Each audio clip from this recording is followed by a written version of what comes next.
Cheers, sits perfect. Oh. What do you think of the place, mate? Wow. I think the thing that strikes me the most is that this is an incredible garden right in the heart of a local neighbourhood. And all of the things that you see here are the kind of examples of sustainable gardening, biodiversity and habitat creation that people can scale. So even if you only have a small backyard or a courtyard, or maybe you don't even have a garden, you might have to use the street and the nature strip or the verge. There's things here that you can come and look at. There's plant species, local plant species that you can say, oh, that's exactly what I could grow to cascade off this garden bed. And these are native plants, endemic plants to this area.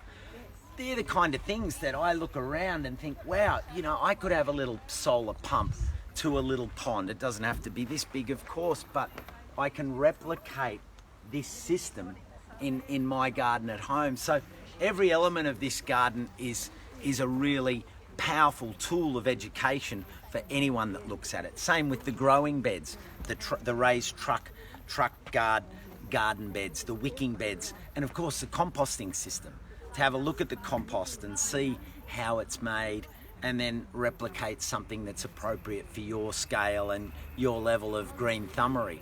So, you know, from my point of view, I think this is the type of garden that people should visit regularly to just see what's happening seasonally.